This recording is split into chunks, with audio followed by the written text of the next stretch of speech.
होता है, बिकॉज मुझे लगता है कि हम लोग कभी कभी मर्दों के साथ ज्यादती कर जाते हैं ना इस उसमें, बिल्कुल होता है। कुछ करना चाहें तो नहीं करने दिया जाता उनको, कि नहीं फाइनेंशियली स्ट्रांग होना चाहिए। और अब चूंकि वो औरतों का और भी ज़्यादा वो उनको पिटी करते हैं औरतों पे, तो वो मर्दों को बेचारों को बिल्कुल ही भूल जाते हैं। कभी कभी ऐसा भी हो रहा है, exactly, और ही तो, बुरा हो जाता है उनके साथ। क्योंकि इस ड्रामे को देखे मुझे यही चीज़ें आ रही थी मुझे कि ज्यादती दोनों साइडों पे हो रही है, बट यस रिएक्शन डिफरेंट है, and again I am saying that does not justify नसीज बिहेवियर, बट हम एक पॉइंट को देख रहे हैं उसकी तरफ। in any way it does not, yeah. तो फाइनेंशियल स्टेबिलिटी की बात कर रहे थे हम फॉर वुमेन, कितनी इम्पोर्टेंट है आप दोनों को लगता है, you being a woman, you being a you know husband and a son, husband and a father, तो कितनी आपको लगता है वाई कितना क्रूशल है आज के ज़माने में फाइनेंशियली इंडिपेंडेंट होना औरत का? अच्छा, फाइनेंशियली इंडिपेंडेंट तो खैर होना ही चाहिए, लेकिन उसके साथ साथ जब आप काम करते हैं ना, आप मेंटली भी स्टेबल रहते हैं, आप बिजी रहते हैं काम में, आपके पास जब फालतू टाइम होता है ना, तो फिर आप सोशल मीडिया पे फजूल के कमेंट्स कर रहे होते हैं, जब उसका टाइम ही नहीं होगा तो आप नहीं करेंगे। तो yes, financially independent I think अगर आपको ज़रूरत नहीं भी है पैसों की, आप तब भी फाइनेंशियली इंडिपेंडेंट हर औरत और हर मर्द को होना चाहिए। It's good for them, it's beneficial for their own self, तो for me it is very very important. Financially independent का अगर आप अजरा भाभी पे रख के देखें, तो वो जितनी बकवास और लड़ाइयाँ और उन चीज़ों को she gives birth to a lot of problems inside the house, तो अगर आप उनको देखें, अगर वो काम कर रही होती, उनके पास टाइम नहीं होता ये सब चीज़ें करने का। Jamal would be a happy man, Naseer probably would have been a happier man, Wasif and all of these people, and Baby Baji would be happy कि she is working, she is, you know, आपको एक freedom मिलता है। It's because she is probably उनको दिखाया है कि she is not that educated enough, hasn't seen the world, exposure से बड़ा फ़र्क पड़ता है जब आप travel करते हैं, you know, and you can only travel when you have that financial independence, right? तो वो चीज़ें बड़ी मैटर करती हैं। तो ये एग्जांपल मैं अजरा भाभी पे रख के रखूँगा कि अगर औरत फाइनेंशियली इंडिपेंडेंट होगी, जो कि सुनीता कह रही थी, मेंटल स्टेबिलिटी बहुत आ जाती है आपके पास फिर टाइम नहीं बचता कि यार ये इन जिन्हें मैं कहता हूँ टुच्ची जो गॉसिप्स होती है ना, कि हमारे मास्टर में जो खराबियाँ हैं कि ये क्यों हो रहा है, तो वो क्यों हो रहा है, तो वो नहीं हुआ, तो ये नहीं हुआ, तो वो नहीं हुआ, आपके पास टाइम ही नहीं बचता, आप रात में थके हारे घर आते हैं। एंड देन पीपल लाइक अस्मा, अब वो जैसे टॉक्सिक रिलेशनशिप में है, लेकिन वो नहीं जा पा रही कहीं, बिकॉज उसके पास कोई जगह ही नहीं है जाने को, वो कहाँ जाए? माँ और भाई तो इस्लामाबाद में, उनके पास तो नहीं जा सकती वो, और उनकी अपनी फैमिली है, वो लोग कैसे इसको पालेंगे और उसके बच्चे को? Financial independence would benefit her as well. हाँ, तो वो अपना काम करे और वो इस टॉक्सिक रिलेशनशिप से बाहर निकले और अपना और अपने बच्चे का ख्याल करे खुद से, और वो कर सकती है। आई थिंक हर औरत कर सकती है।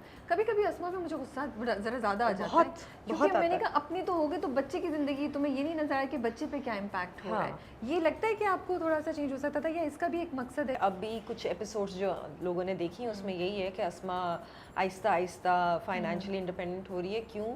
क्योंकि जब उसके बच्चे के ऊपर मसला आया, क्योंकि वो स्कूल की फीस नहीं दे रहा, तो उसको लगा कि मैं तो अपने बच्चे को पढ़ाऊंगी अच्छे स्कूल में, क्योंकि वो नसीर तो कह रहा है ना किसी सस्ते वाले स्कूल में डाल दो, तो अस्मा तो कहती है कि नहीं, मैं तो अपने बच्चे को उसी स्कूल में पढ़ाऊंगी क्योंकि वो अच्छा स्कूल है। और सिर्फ अच्छे स्कूल में पढ़ाने की वजह से वो कोशिश करती है और स्कूल में जाती है टीचिंग के लिए। वो भी नसीर मना कर देता है, वो कहता है घर में बैठ के करो, तो वो घर में कपड़े सीने का काम शुरू कर देती है। तो कोशिश वो कर रही है, अब वो उसकी कोशिश कहाँ तक आगे जाती है वो आगे के एपिसोड्स में पता चलेगा। जब आप लोग ऐसा ड्रामा कर रहे हो तो जिसमें इतने मैसेजेस होते हैं, जिसमें एक ऑब्जेक्टिव है ड्रामे का, जो मुझे तो लग रहा है कि ऑब्जेक्टिव है, आई डोंट नो आप लोग इंटरनल ग्रुप में you know as a whole team of the cast क्या आप लोगों का पॉइंट ऑफ व्यू था, तो उसमें आप लोग को रिस्पॉन्सिबिलिटी का एहसास ज़्यादा हो रहा होता है या इतना नहीं है, वो मैनेज हो जाता है स्क्रिप्ट में, डायरेक्शन में, या as an actor you are more careful कि हम ये मैसेज है, क्योंकि आजकल हर मैसेज की ना डबल भी कोई ना कोई स्लाइट आपको सेंसिटिविटी होती है अटैच, कि वो कॉम्प्रोमाइज़ ना हो जाए। Do you guys think about this? नहीं, बिल्कुल बिल्कुल। जब हम डायलॉग पढ़ रहे होते हैं और स्पेशली जब हम शॉट के दरमियान उसको बोलने वाले होते हैं, तो we discuss the entire scene. पहले हम पूरा डिस्कस करते हैं कि इसके अंदर क्या ये चेंज होना चाहिए या नहीं होना चाहिए। फिर वो सिर्फ एक्टर का सीन नहीं होता, director is there, the other actors are there, so we discuss कि आपको क्या लगता है, शायद मैं गलत सोच रही हूँ, क्या पता राइटर ने बिल्कुल सही लिखा है, या कभी कभार हमें लगता है नहीं यार राइटर ने थोड़ा सा ये चेंज होना चाहिए इसके अंदर, तो डायरेक्टर जो है ही गिव्स गो अहेड कि हाँ भाई हम कर सकते हैं चेंज या नहीं, फाइनल डिसीजन डायरेक्टर का होता है।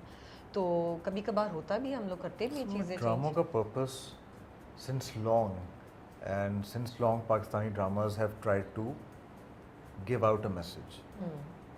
अब आप उसको जो भी कह लें कि मासेस को ये देखना पसंद है, प्रोड्यूसर्स का फाइनेंशियल मॉडल ऐसा है कि वो दिखाने ये चाह रहे हैं, बहुत सारी चीज़ें, but Pakistani dramas have always given out a message. मुझे प्रॉब्लम यहाँ आती है उस मैसेज को ग्रैस्प करने वाले लोग बहुत कम हैं।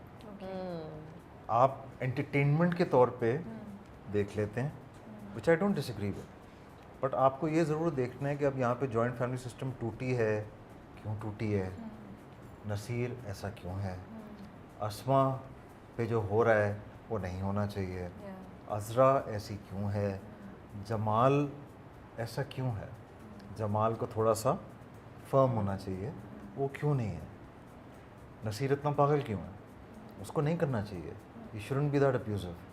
ये चीज़ें मुझे लगता है हमारे ये हाउस होल्ड की बहुत सारी जगहों पे मैंने पढ़ा है कि ये हाउस होल्ड की कहानी है। बिल्कुल। In more than 60-65-70% of the household of Pakistan, right.